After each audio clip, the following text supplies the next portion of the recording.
As the world began to reorient itself after the devastation of World War II, it became apparent that two new superpowers had emerged: the United States and its allies, and the Soviet Union.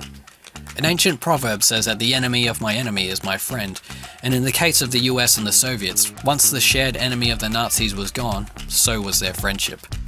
The war had ended with the US dropping 2 nuclear bombs on Japan, killing hundreds of thousands of civilians.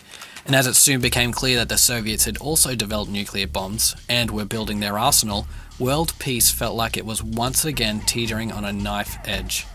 All it took was one of these two saber-rattling superpowers to hit the launch button, and untold destruction would rain down upon the Earth.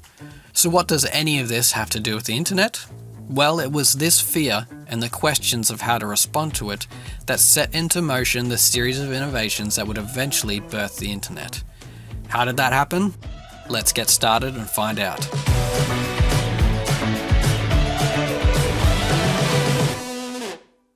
In 1958, the US Secretary of Defense set into motion a new initiative that was called DARPA, the Defense Advanced Research Project Agency. And one of their chief problems to solve was how to maintain communications and the flow of information in the wake of a nuclear attack on America. In particular, thinking of the powerful computers they increasingly depended on for military defense data. The solution was the idea of a computer network, where the data could be shared, thereby providing something of a failsafe. The funding came from the drive for a system that could survive a nuclear attack, but for many of the academics involved in the actual work, their motivation was instead their frustration at the limited access that existed to the few really powerful research computers, and the belief they should be accessible for researchers all over the country. They called the project ARPANET, the Advanced Research Projects Agency Network, and its first successful iteration in 1969 connected 4 different locations: the University of California, Los Angeles and Santa Barbara, the Stanford Research Institute, and the University of Utah School of Computing. From there, the network continued to grow until in 1977 it looked something like this. Now, if we begin to dig into the processes that made this possible, we get into some really fascinating stuff, which is still the backbone of the internet today. And the first of these processes was called packet switching. To explain packet switching, we first need to talk about circuit switching. Circuit switching was the technology on which our traditional landline phone network was built, and probably the best physical description of that is the exact process on which it used to operate. In the early days of the telephone service, when a person wanted to make a call, a line would connect them directly to the telephone exchange. The operator there would then ask where they would like to be connected to, and the operator would physically patch a cable connecting you to a dedicated line to your destination. While your phone call continued, that line was unavailable to anyone else wanting to make a call on the network.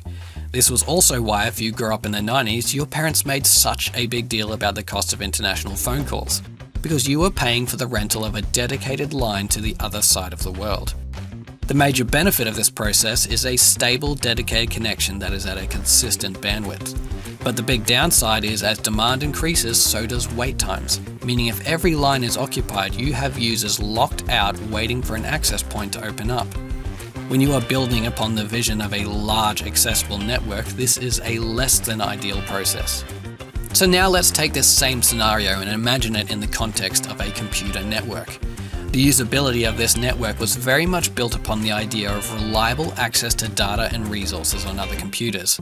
But if it was basically a game of luck as to whether you would have an open line available to you, then the solution was either the physical installation of way more connection points at incredible expense, or the designing of a new process. And this is where packet switching saved the day. To help illustrate this, let's think about data like water, and the lines that connect locations like pipes. In the circuit switching model, a whole entire pipe would be dedicated to one person's connection to a location, even if, for stretches of that connection, they aren't even flowing any water through, or are even just sending a trickle. This leaves potentially an incredible amount of unused capacity and resource, while also other people are waiting for access. Say a location has 3 pipes connecting it and 3 people are currently connected. That means whether they are using the full capacity of those pipes or not, no one else has access. If we switch to the packet switching model, these 3 pipes are available to anyone at any time as long as there is capacity left in the pipe. So while one person is not flowing any water through, there is now greater capacity available for everyone else on the network, without them ever losing their network connection.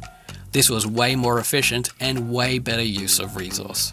The next step that makes this even more efficient is that your water, or data, is broken up into smaller droplets called packets, and these packets will each individually choose the least congested pipe available to them at any time. This ensures more reliable access and also that no pipe will be clogged up by a massive blob, because everything is broken down into smaller, easier to transmit packets of data, thereby ensuring a constant flow of data. This is why in some countries, during peak internet access times, such as evenings when everyone in your area is either streaming television or online gaming, sometimes your internet connection can slow down, but you don't lose access. Your pipe is running at max capacity. This genius idea, packet switching, separately invented by both Paul Barron and Donald Davies in the 1960s, is one of the foundational processes that made the internet possible, and it also solved the US Secretary of Defense's initial goal of a nuclear attack-proof network. With packet switching, one or even multiple nodes on the network could be destroyed, without taking down the entire network. The packets would find the next most efficient path to their destination and carry on. But this inevitably raises the question, in an increasingly complex network, how do these packets of data know where to go? And what if they arrive in a scrambled order? Or what if one packet doesn't even arrive at all? Well, we'll get into that next time, as we continue our exploration of the incredible process we call the internet.